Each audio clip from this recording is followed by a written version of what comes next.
Hi everyone, class 10th chapter 1 का part 3। तो अब हम जानेंगे कि कैसे केमिकल इक्वेशन को बैलेंस किया जाता है। How to balance chemical equation. तो अपने पास ये फॉर्मूला है यहाँ पे, जिंक प्लस सल्फ्यूरिक एसिड। तो रिएक्शन करके क्या प्रोडक्ट बना, जिंक सल्फेट प्लस हाइड्रोजन। तो इसका फॉर्मूला यहाँ पे है, जिंक Zn, सल्फ्यूरिक एसिड का फार्मूला ये है H2SO4, जिंक सल्फेट का फार्मूला ZnSO4, हाइड्रोजन का H2। ये सब कहीं आप साइड में लिख लो, कभी काम आएगा आपके एग्ज़ाम में ही अगले साल मार्च अप्रैल में। सल्फ्यूरिक एसिड का फार्मूला क्या होता है, H2SO4, जिंक सल्फेट का ZnSO4। तो ये इसको हम बैलेंस करेंगे। तो किताब की भाषा में जाएंगे, ऐसे तो मैं समझा दूंगा, लेकिन किताब के भाषा में जाएंगे तो आपका भी इजी हो जाएगा। द अबव वर्ड इक्वेशन में be represented by following chemical equation. इसी को रिप्रेजेंट किया ऐसे इक्वेशन में, जिंक का Zn, सल्फ्यूरिक एसिड का H2SO4, जिंक सल्फेट का ZnSO4, हाइड्रोजन का H2। Clear. Let us examine the number of atoms of different element on both side of the arrow. ये एरो है, एरो के लेफ्ट साइड को क्या बोलेंगे, LHS, राइट साइड को RHS। तो यहाँ पे एटम कितने हैं हर एक एलिमेंट के। एलिमेंट सबसे पहले कितना है, कमेंट करो, एलिमेंट कितना है इस इक्वेशन में। सबसे पहला तो जिंक एक एलिमेंट है, दूसरा क्या है, एक एक करके लेफ्ट हैंड साइड से जाएंगे। जिंक है, फिर H2 मतलब हाइड्रोजन, फिर क्या आएगा, SO, यहाँ पे 2 है, सल्फ़र, S मतलब सल्फ़र और O मतलब ऑक्सीजन। राइट साइड में वही है, जिंक है, S है, O है, H2। तो अपने पास कितना है,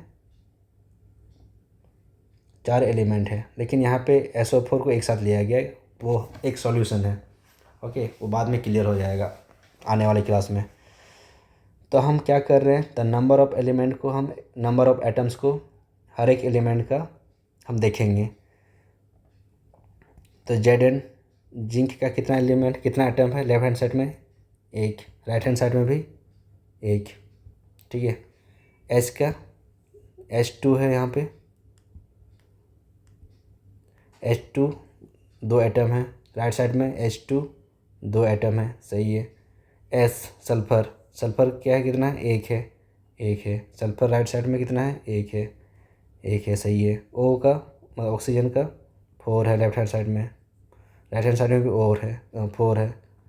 मतलब देखा जाए तो हर एक लेफ्ट हैंड साइड में भी number of atom, right side में भी नंबर ऑफ़ एटम सेम है। तो यहाँ पे क्या बोला, as the number of atom of each element is same on both side. दोनों साइड के क्या है, सेम है, तो ये बैलेंस है। तो ये इक्वेशन क्या है अपना, बैलेंस है। क्लियर। अब हम देखेंगे आगे दूसरा, let us try to balance the following chemical equation. और वो क्या है, ये Fe H2O Fe3O4 plus H2। तो ये थर्ड एक्टिविटी था 1.3 वाला, जिंक आयरन, Fe को क्या बोलते हैं, आयरन। तो आप सबसे पहले यहाँ पे बताओ कितने एलिमेंट हैं इस इक्वेशन में, सोचो, 1 2 3 4। पहला तो Fe मतलब आयरन, दूसरा क्या है H2, H2 का क्या नाम है, हाइड्रोजन। O मतलब oxygen. Left hand side complete, right side में भी वही है, Fe है, O है, H2 है, मतलब कितने एलिमेंट हैं, 3। क्लियर। अब देखो स्टेप 1 में क्या बताया, to balance chemical equation first draw around each formula. First draw boxes around इस फार्मूला, ऐसे हर एक फार्मूला के बाहर आप लिख सकते हो, ज़रूरत है तो, नहीं तो कोई दिक्कत नहीं।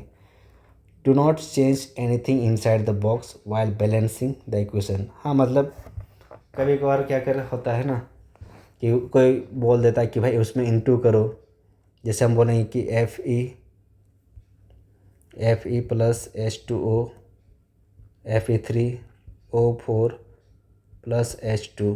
तो मान लो कि हम बोलेंगे कि इधर तो इस साइड में तो 4 है ऑक्सीजन, इस साइड में भी 4 इंटू करो, तो डायरेक्ट कोई कोई इंटू करता है कहाँ पे, नीचे में रख देता है। ठीक है, यहाँ पे Fe3 है तो यहाँ पे Fe3 लगा देंगे। तो ये सही तरीका नहीं है, ये क्या है, गलत तरीका है। तो इसीलिए यहाँ पे आप पहले बॉक्स बनाओ ऐसे, हर एक फार्मूला के बाहर रफ कॉपी में। पहला स्टेप ये है, बॉक्स बनाओ, मतलब इसके अंदर में कोई छेड़छाड़ नहीं करना है, इसके अंदर में कोई छेड़छाड़ नहीं करना है, जैसे है वैसे ही रहने दो। और आपको बैलेंस करना है तो आप बाहर कर सकते हो, बाहर मतलब आगे 3 से इंटू कर दो, यहाँ पे 4 से मल्टीप्लाई कर दो, यहाँ पे 3 से जो भी है, मतलब आगे में ही होगा, पीछे में भी नहीं होता है, पीछे में नहीं होता कुछ, सिर्फ आगे में होगा। क्लियर है, क्योंकि यहीं पे गलती भी होती है बहुत जनों से, अंदर के पार्ट कोई छेड़छाड़ नहीं करेंगे, अब बाहर ही उसका मल्टीप्लाई या इंटू करेंगे। आगे, list the number of atom of different element present in unbalance equation. तो यहाँ पे 3 एलिमेंट था, अब LHS में देखो कितने एटम हैं। आयरन के लेफ्ट हैंड साइड में एक, राइट हैंड साइड में Fe3 है, यहाँ पे Fe3 दिख रहा है, तो यहाँ पे राइट हैंड साइड में एटम 3 है। हाइड्रोजन के लेफ्ट हैंड साइड में 2, लेफ्ट हैंड साइड में, राइट हैंड साइड में 2, तो राइट हैंड साइड में 2। ऑक्सीजन के लेफ्ट हैंड साइड में एक, राइट हैंड साइड में O4, तो यहाँ पे 4 लिखा गया। तो आप यहाँ पे क्लियरली देख पा रहे हो कि आयरन के लेफ्ट हैंड साइड में 1 है, लेकिन राइट हैंड साइड में 3 है। हाइड्रोजन के लेफ्ट हैंड साइड में 2 है, राइट हैंड साइड में भी 2 है, बस हाइड्रोजन सेम है। बाकी ये ऑक्सीजन में भी 1 है, इधर राइट हैंड साइड में 4 है। तो आयरन और ऑक्सीजन ये बैलेंस नहीं है, तो ये एक मेरा अनबैलेंस केमिकल इक्वेशन है। कौन सा है, अनबैलेंस। अब इससे हम कैसे बैलेंस करेंगे, उसका बहुत ही इंटरेस्टिंग तरीका है। आगे देखो, इट इज़ ऑफन कन्वीनियंट, मतलब आसान, to start balancing with compound that contents maximum number of atom. तो ये आसान तरीका है कि जो कंपाउंड है, कंपाउंड यहाँ पे क्या है, ये एक एलिमेंट है यहाँ पे आयरन, तो इसमें कंपाउंड क्या देखेंगे, कंपाउंड मतलब जो बहुत सारा एटम से बने हुए हैं, बहुत सारा उसमें एलिमेंट है। तो सबसे ज़्यादा क्या देखने को मिल रहा है यहाँ पे, ये जो कंपाउंड है Fe3O4, इसमें सबसे ज़्यादा एटम भी है, ठीक है, और Fe3O4। H2O में हाइड्रोजन 2 है, ऑक्सीजन 1 है, मतलब कम ही एटम है इसमें, लेकिन इसमें ज़्यादा है, तो ये कंपाउंड है। तो जो सबसे ज़्यादा कंपाउंड है वहाँ से स्टार्ट करेंगे, और उसमें भी जिसमें सबसे ज़्यादा नंबर है। तो Fe3O4 पे सबसे ज़्यादा एटम किसके पास है, ऑब्वियसली ऑक्सीजन के पास, O4। तो O4 को सबसे पहले हम बैलेंस करेंगे। ओके, आगे बढ़ो। इट मे बी रिएक्टेंट और प्रोडक्ट, मतलब कहीं भी हो सकता है, reactant left hand side reactant, right hand side को प्रोडक्ट कहेंगे। तो आप या तो ऐसा कंपाउंड को देखो जिसमें ज़्यादा नंबर हो, वो रिएक्टेंट साइड में भी हो सकता है, लेफ्ट हैंड साइड में भी, या तो प्रोडक्ट के साइड में भी हो सकता है। In that compound select element which has maximum number of atom. बताएं कि उस कंपाउंड में भी उस एटम को सेलेक्ट करो, उस एलिमेंट को सेलेक्ट करो जिसमें नंबर ऑफ एटम सबसे ज़्यादा है। Using this criteria we select Fe3O4 select कर लिए एलिमेंट ऑक्सीजन इन इट, जिसमें ऑक्सीजन का नंबर सबसे ज़्यादा था, 4। There are 4 oxygen atom on RHS and only 1 atom in LHS। Understood, clear है। तो इसको सबसे पहले बैलेंस करेंगे ऑक्सीजन को। तो यहाँ पे तरीका क्या है बताएं कि जो बॉक्स बनाया गया था, बॉक्स के अंदर कोई छेड़छाड़ नहीं करना है, उसके बाहर आपको मल्टीप्लाई करना है। तो इनिशियल फेज में देखो, यहाँ पे ये वाला सेक्शन पे इनिशियल फेज में हाइड्रोजन यहाँ पे भी इसमें H2O में ऑक्सीजन था, इसमें एक ही है। प्रोडक्ट साइड में कितना है, O4 है ना, 4 है। तो हम लेफ्ट हैंड साइड में क्या करेंगे, इंटू करेंगे किससे, 4 से, तो ऑक्सीजन हो जाएगा इक्वल।